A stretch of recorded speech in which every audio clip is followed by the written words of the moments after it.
Agit live 24/7 आप सब देख रहे हैं एजिट लाइव 24/7 এই হচ্ছে AGT live 24/7 This is AGT Live 24/7 Maharaja Vir Vikram Manik Bahadur ji को आर्थिक सामाजिक और शैक्षणिक संस्थानों उनके योगदान के Honorable Airport Director of the airport.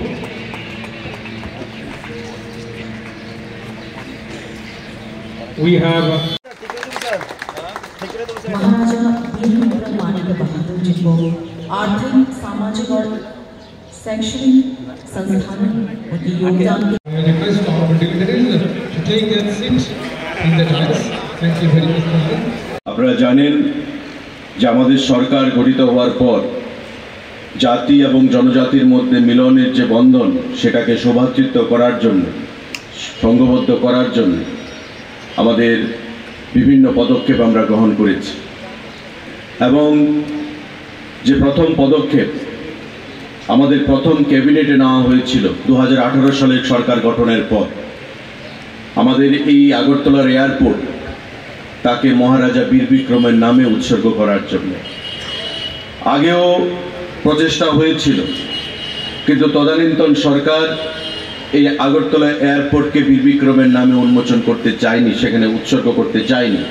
আমাদের সরকার গঠিত হওয়ার পর আমাদের ভিশন ডকুমেন্ট অনুযায়ী আমরা সেটা করেছি এবং পরবর্তী সময় ভারতবর্ষের যশস্বী প্রধানমন্ত্রী মোদিজির হাত ধরে আমাদের 2018 সালে সরকার গঠিত হওয়ার পর এখানে বিস্তারিত আলোচনা হয়েছে। আমরা জানি যে আগে সিঙ্গারবিল এয়ারপোর্ট নামে এটা আখ্যায়িত করা হতো। আমরা যখন একেবারেই ছোট ছিলাম কোথায় যাবে যে সিঙ্গারবিল যাবো, সিঙ্গারবিল মানে সিঙ্গারবিল এয়ারপোর্ট এবং তার ইতিকথা আমরা জেনে গেছি এখন। এবং তখন খুব ছোট আকারের এখানে এয়ারপোর্ট ছিল।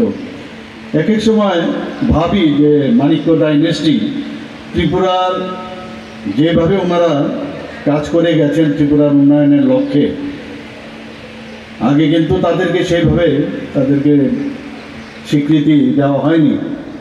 কিন্তু আমাদের সরকার যখন 2018-তে এবং মাননীয় প্রধানমন্ত্রী যখন 2014-তে প্রধানমন্ত্রী হিসাবে উনি দায়িত্বভার নিলেন, তারপর থেকে কিন্তু দেখা গেছে এবং সেটা শুধু দেখা না, বাস্তবেও আমরা দেখেছি, বাস্তবেও সেটা পরিলক্ষিত হয়েছে যে ওনাদেরকে আমরা সম্মান আমরা দিতে পেরেছি। এখানে সেই সিঙ্গারবিল এয়ারপোর্ট ধীরে ধীরে যে এয়ারপোর্টের যে প্রগ্রেস আমাদের চোখের সামনে আমরা দেখতে পেয়েছি। এখানে অনেকের দাবি উঠছিল যে মাননীয় প্রধানমন্ত্রীজি যখন মহারাজা বীর বিক্রম কিশোর মানিক্য বাহাদুরের নামে এই এয়ারপোর্ট যে পুরনো যে এয়ারপোর্ট সেটা ওনার নামে যখন উৎসর্গ করলেন এবং পরবর্তী সময় যখন এই এয়ারপোর্ট ওনার হাত ধরে উদ্ঘাটন হলো, তখন অনেক জায়গা থেকে দাবি এসেছিল যে ওখানে তো মর্মমূর্তি আছে, এখানে কেন মর্মমূর্তি নেই। এই নিয়ে অনেক কর্নার থেকে আমাদের উপর চাপ আসছিল। তো সেই বিষয়ে আমি যখন দিল্লিতে যাই, আমাদের ইউনিয়ন এভিয়েশন মিনিস্টারের সাথে আমি কথা বললাম এবং এখানে ডাইরেক্টর সাহেবের সাথে আমি কথা বললাম যে এটাকে শিফট করা যায় কিনা। তো বললো এটা তো যেহেতু এটা ফাইবার গ্লাসের তৈরি, তো সেটা করতে গেলে এটা ভেঙে যাওয়ার চান্স আছে। তখন আমরা আমাদের ট্রান্সপোর্ট মিনিস্টার মহোদয়ের সাথে কথা বললাম যে আমাদের এটা করতেই হবে। তো সেই অনুসারে এখানে 35 লক্ষ টাকা ব্যয়ে আজকে এখানে ব্রোঞ্জের আগরতলার খুব ভালো লেগেছে যে ভট্টাচার্য বাবুর হাত ধরে এত সুন্দর একটা মহারাজা বীর বিক্রম কিশোর মানিক্য বাহাদুরের মূর্তি এখানে স্থাপিত হবে। আমাদের ত্রিপুরাতে ট্যালেন্টের অভাব নেই।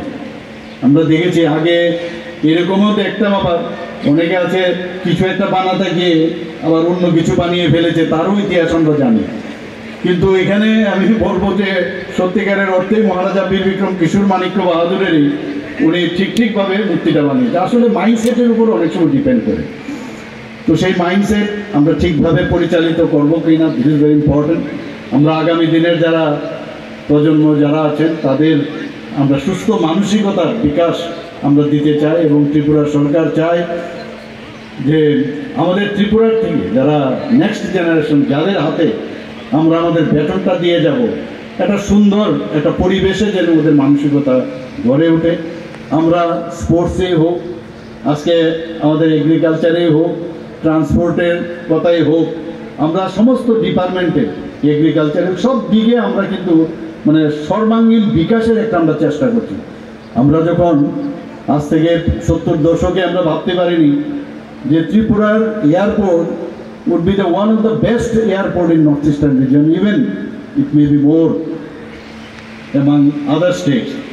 আমাদের গর্ব হয় এখান থেকে যখন বাইরের থেকে আসে, প্রথমেই মানে বলে না face is the index of mind, যখন বাইরের থেকে লোক আসে আমাদের সাথে কথা বলে এত সুন্দর আপনাদের এয়ারপোর্ট, তা আমাদের গর্বে বুক ভরে যায় যে মাননীয় প্রধানমন্ত্রীজির কারণে কি না করছেন উনি।